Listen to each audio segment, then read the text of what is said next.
sabi niya, no, tell them na sandali by memory ko lang ito. I am eternally grateful for your showing of support, and I recognize your sacrifice which you do not have to do, so you can now go home. Yun ang sabi niya.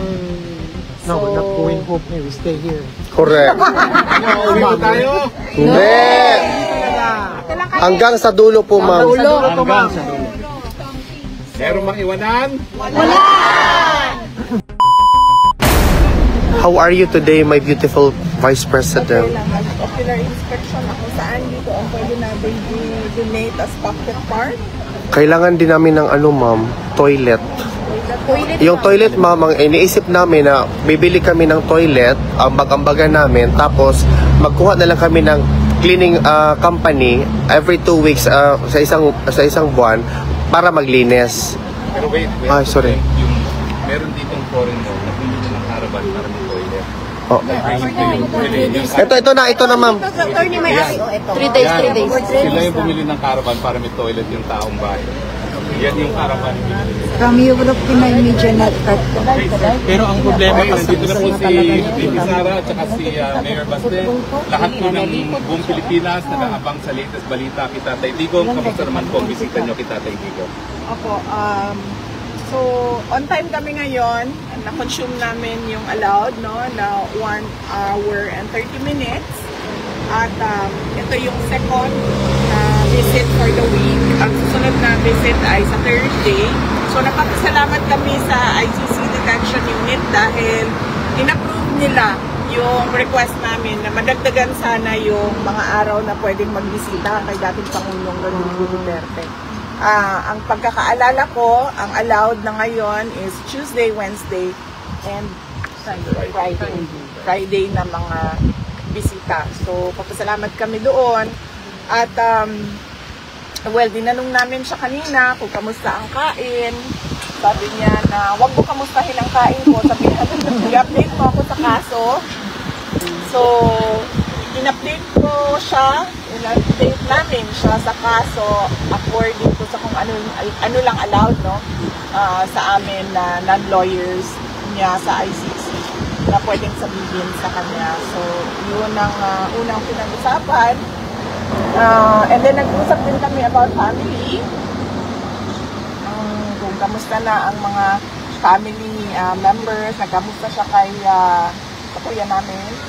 Tanong siya nasaan si Paolo at anong ginagawa.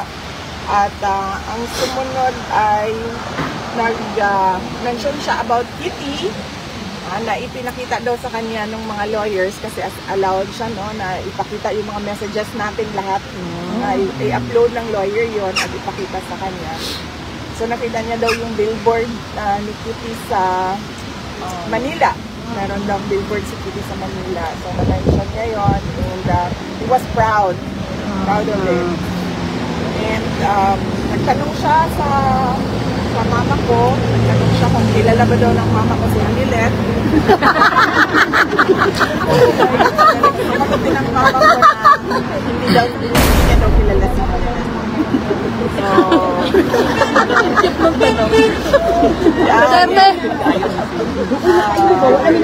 Tapos, tinanong ko siya, kamusta ang tulog mo? Sabi ko, dire-diretso ba ang tulog mo? Meron ka bang insomnia?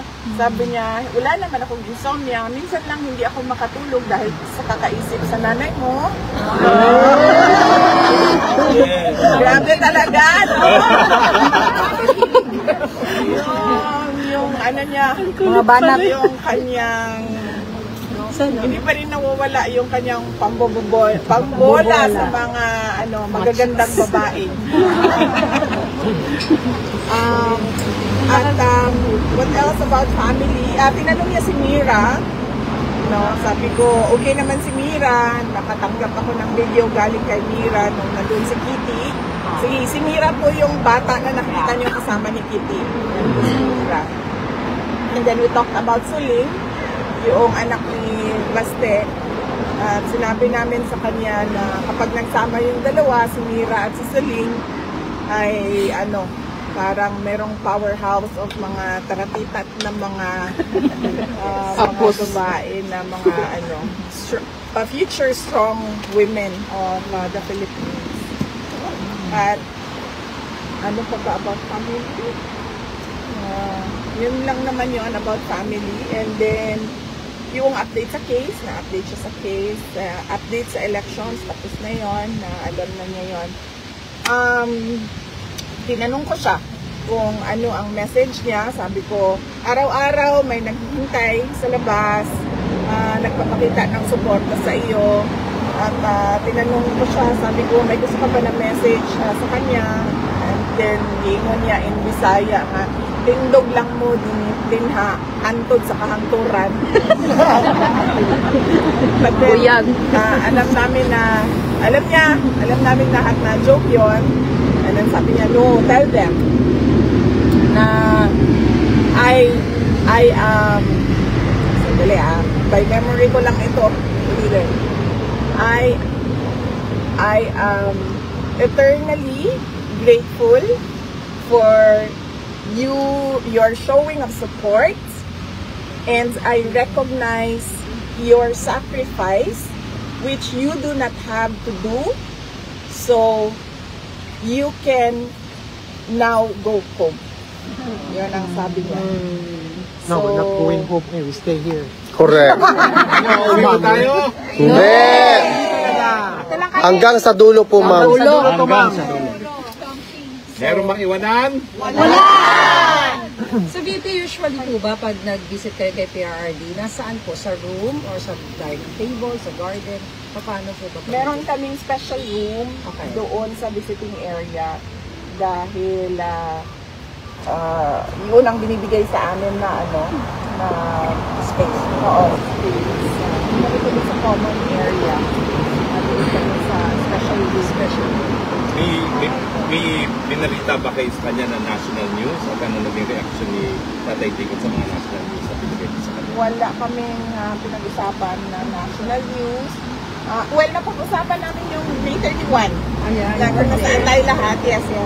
Napag-usapan namin yung May 31. So, nag-rundown ako ng mga speakers. Sabi ko, nandoon si Baste, nandoon si Senator Amy, nandoon si Senator Dante Marcoleta, Senator Robin Padilla, spokesperson Harry Roque, Attorney Vic Rodriguez, si Macarlica I mentioned, and then ako, and Bong Duterte.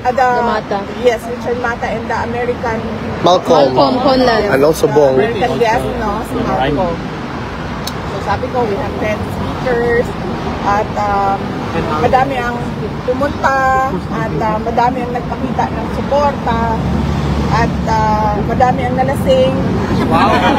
Yes. Wow. Madami ang nalasing, at madami ang nabusog.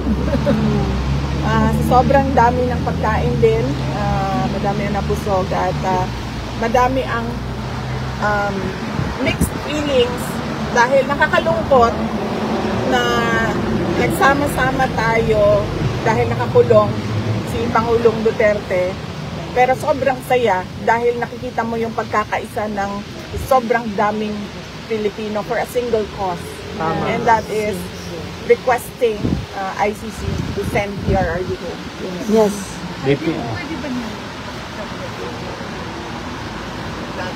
Pwede po ma'am, pero lawyers lang po ang allowed nun. So ang ginagawa namin is pinapadala namin sa lawyers, and then they upload it sa laptop nila, tapos kung may visit sila, pinapakita nila. Yung birthday nyo, New York had a very big gathering. Yes ma'am, oo, I know. I think this is the 3rd year ba na ganun ang ginagawa ng mga nasa Personal friend ko yung pinaka-organizer. Opo. Yes, tama. Nakita ko yung ano. Ma'am, nakita ko yung ano doon, ma'am. Yung sa, ano ba tawag? Billboard? Hindi siya billboard, yung parang video talaga. Sobrang nakita ko yung proud, nakaka-proud talaga. Oo, parang pakita, 3rd time na yan, no? Hindi ko maalala kung 2nd or 3rd time na yan. At nagpapasalamat ako hindi lang sa mga kababayan natin sa New York, kundi sa buong mundo na nag-celebrate din ng birthday ko. Correct. But more than that, may double cause yung kanilang celebration. Meron din silang panawagan to send PRRD to bring PRRD back to the Philippines. At of course, yun din yung panawagan natin lahat, no? Ibalik si Duterte at ibalik ang tunay na pagbabago. Yes. Nagpaalam na ka ba na babalik ka ulit sa Pilipinas? Anong mensahe niya sa'yo? Anong mensahe niya dun sa pagbalik sa Pilipinas? Opo. Nagpaalam na kami. Nakita ko lang sa side eye. Inuuwi ko po yan. Roommate ko yan. Roommate ko siya. So ilagay man natin siya sa gitna. Nakadikit yan, ma'am. Yes. So sinabi na namin sa kanya na uwi na kami tomorrow. Simula na yung biyahe namin kaya. Tapos sinabihan namin siya na darating si kanila sa Thursday. And then ang susunod na darating ay si Paulo, kasama yung kanya ang mga anak.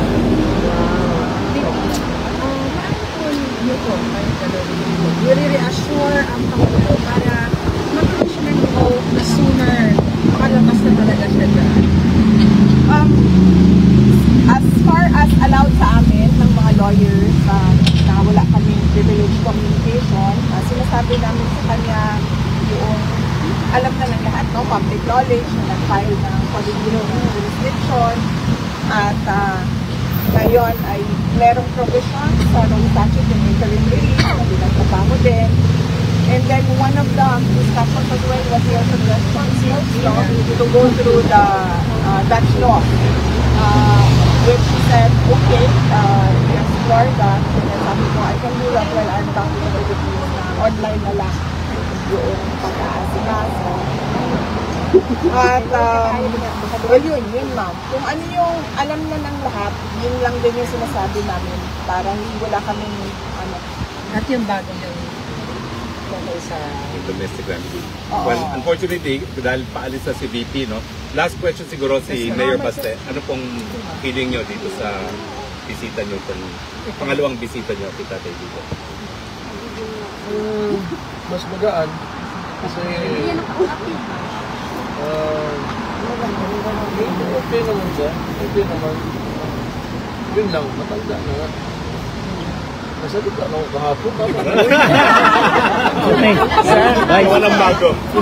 Sir Baste, may question po ako, sir. Sinisisi po ng ibang mga mambabatas na membro ng Kabayan Bloc sa pagpapaliban ng impeachment ay si President Marcos na nauna nagsasabing hindi niya gusto ang impeachment. Any comment po? Naku ma'am, hindi ko po alam, no? Hindi ko po nasusundan. Actually, yung mga nangyayari sa Pilipinas kasi magkaiba yung time zone. So, gising na gising tayo dito, tulog naman sila lahat doon sa Pilipinas. Hindi ko nasusundan. Pero, ang pagkakaintindi ko ay madaming procedural lapses na nangyari na labag sa Constitution.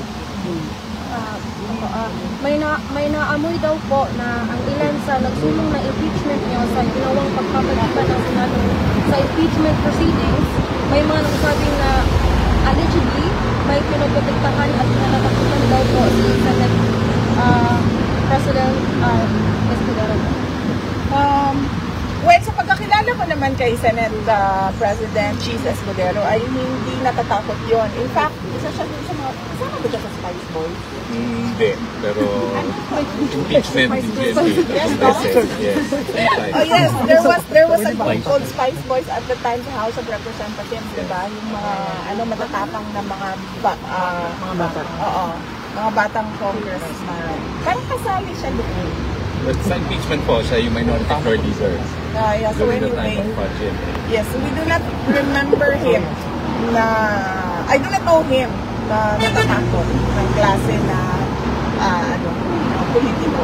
So, hindi ko lang alam saan nanggagaling yung sinasabi na takot si Senator Cheese Escudero. Hindi ko alam saan galing yun. Last question na lang po kay Sir Baste. Sorry ha. Kumusta yung jet lag niyo po? Better na, naka-recover na sana, kaso pauwi na ako, so babalik na. Okay, yun lang po. Basta last Yes, ma'am. My birthday wish ba si PRD sa inyo? Oh yes, noong May 30, Birthday. nagkausap kami noon at meron siyang birthday wish, pero I'd rather keep it private, sir. Okay, ma'am. Thank you, ma'am. Yes, Last po. The Senate seems to be in conflict as to when they tackle the impeachment. If 19th Congress can carry it over to 20th or no, any public comments about that? Well, yan ma'am, kinu-question din namin yan. Yung pag-crossover from the 19th to the 20th Congress. Dahil ang composition ng House of Representatives, yung lawyers ko na lang magsalita, ma'am. Okay. Kita din naman ako nila. Okay. Thank you, ma'am. BP, mayroon pa. Okay Papagalitan na lang. naman Okay ako lang. nun, ma'am, ng mga lawyers ko. Last. Yes, BP. Go ahead. BP, ang OBP at KOJC at ang pamilya Duterte ay nakaranas po ng injustices mula sa bagong PNP chief. So in this connection, ma'am, ano po ang inaasahan ninyong magiging sitwasyon sa Pilipinas sa ilalim ng bagong liderato ng PNP? Well, I do not think magiging mas maayos or mas maganda ang ating bansa, no? Unang-una, doon na lang tayo, no, sa pagpili ng Speaker of the House of Representatives. Na noon ko pang sinabi na bakit ka naman pipili ng Speaker of the House of Representatives na implicated in a bribery case on record in a case in the United States. So, yung palang tagdaduda na diba? Parang pag alam mo kaagad na ganun, hindi mo susuportahan yan as Speaker of the House of Representatives. In the same way na merong recent findings ang Senate o violations of law of these police officers, so bakit mo naman gagawin Chief of Police? Masyadong sketchy yung decision. Okay, talagang kailangan ng lumipad si VP, ha? So, unfortunately, wala tayong panahon, no? So, but thank you very much, VP.